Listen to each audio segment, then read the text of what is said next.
livro, a ideia dele surgiu, ele começou a ser feito em 2000, a ser escrito em 2000, mas não como um livro. Aí no tempo, eu fui modificando essa apostila, fui melhorando. Até 2005 eu mexi na apostila, quer dizer, fiz alterações. De 2005 para cá eu nunca mais mexi na apostila, mas em 2005 eu estava começando a já sentir o cansaço físico, porque esse curso que eu dou demora 20 horas. E eu não sou nenhuma fortaleza e tal, quer dizer, então eu disse, poxa, eu tenho que acabar com esse curso e substituir por um livro, por alguma coisa que dispense a minha presença. Então eu disse, se eu transformar essa apostila num livro que cubra, pelo menos em tese, todos os aspectos, que a pessoa possa realmente ler aquele livro e entender tudo sem a minha presença, o curso, na verdade, os cursos de 2005 para cá, contribuíram muito para esse livro, porque aí eu comecei a ficar atento nas dúvidas que ocorriam. Então essas dúvidas que foram se passando através é que eu fui acrescentando no livro para que todas essas dúvidas não existissem mais com a leitura do livro. Então foi assim que começou o livro, começou e terminou, né? Ele foi escrito, em princípio, para o leigo, então não requer uma formação universitária, não precisa nada disso. Agora, ele cai melhor por causa de alguns conceitos que ele embute para pessoas que já têm alguma experiência com o mercado, não necessariamente com análise técnica, mas que já tenha comprado e vendido ações, de preferência que tenha passado por algumas crises, como essa de maio de 2008, porque tem algumas coisas que essas pessoas vão não só entender, mas é porque elas já sentiram isso, então elas vão captar melhor a profundidade daquilo que está sendo explicado. O outro vai ver que é uma coisa importante, mas ele não sentiu dor, então ele não consegue dar a mesma importância. Investir é simples se você tiver um método e tiver disciplina de seguir o método. E o que esse livro busca passar às pessoas é justamente fornecer o método e orientar quanto à disciplina. Todos têm duas coisas em comum, que é um controle de risco rigoroso e uma disciplina férrea para executar o controle de risco. Então, esses dois dados não existe nenhum método vai funcionar se você não for disciplinado. Por exemplo, esse meu método é um método que eu posso quase que classificar como de tentativa e erro. O resultado real desse método é que você tem um índice de acerto de 50%.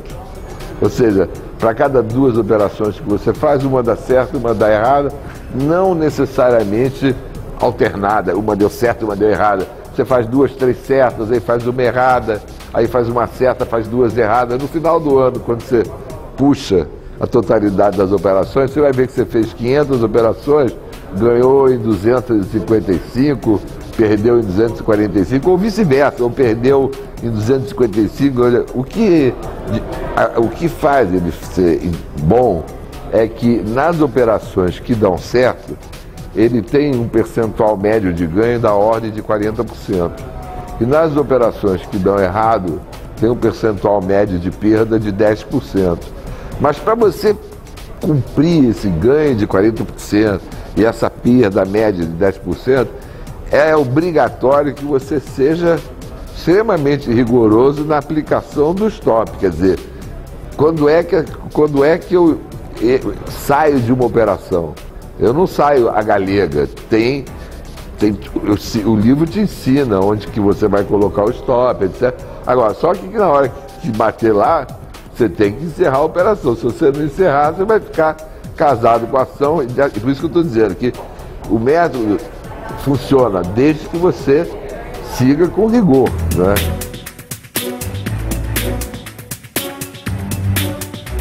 Para os dois, o início é o mesmo. Os dois vão ter que estudar.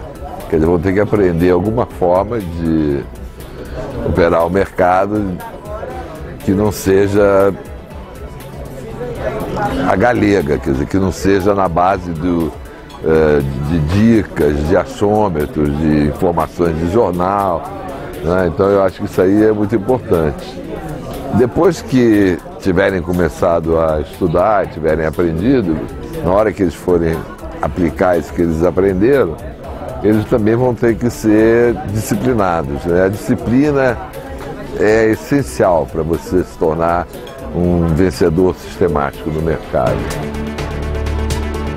Independente do valor, do quanto que você vai aplicar, eu acho que você tem que se acostumar a não ter em nenhum momento uma exposição do seu patrimônio, seja ele 10 mil ou 10 milhões, numa única operação, de forma que você possa perder numa única operação mais do que 3% do seu patrimônio. 3% eu estou sendo tolerante. Na verdade, o ideal seria 2% do seu patrimônio.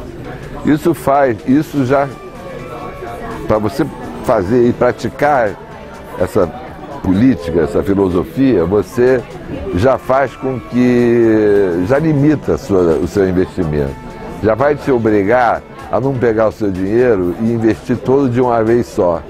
Porque se você investir de uma vez só e por acaso o nível aonde você vai encerrar a sua operação, caso ela não esteja evoluindo conforme o esperado, dificilmente vai ficar abaixo de 10%. Aí se você aplica o seu dinheiro todo, perde 10%, você está perdendo 10% do seu patrimônio, violando essa regra de não perder mais do que 2% ou 3% numa única operação.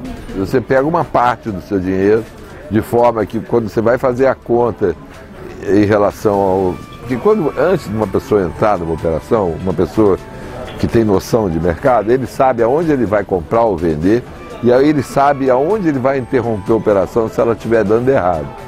Então ele vai, antes de entrar, vai fazer essa conta.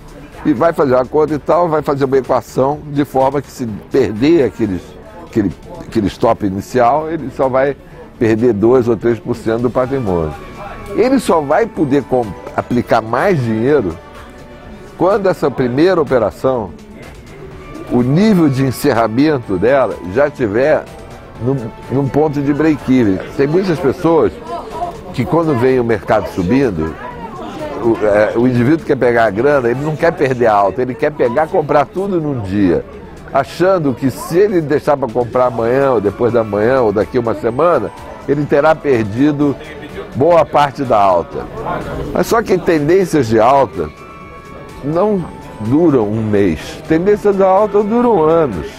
No final, né, se você for cara disciplinado, seguir tudo direitinho, o que você vai ver é o seguinte, é que no final vai faltar dinheiro. Vão ter tantas novas oportunidades para você aplicar dinheiro, mas só que o seu dinheiro já acabou. Então as pessoas não podem ter essa preocupação. Na verdade, essa política joga a seu favor, porque para você fazer 5 compras ao longo de um mês, os stops sendo sempre movidos para uma zona de break-even, depois para uma faixa de lucro, só vai acontecer isso se o mercado tiver em tendência de alta. Então é uma maneira, inclusive, de você dar um tempo ao mercado de te mostrar que realmente você está bem plantado, que você está em cima de uma tendência de alta. Então, eu acho que isso é uma coisa que no meu livro está com tinta de ouro. Juro por Deus. Mas para fazer em tinta de ouro, porque eu acho que isso aí tem que ser realmente gravado a ferro e fogo, eu fiz questão de fazer com tinta de ouro. Essa é uma das regras.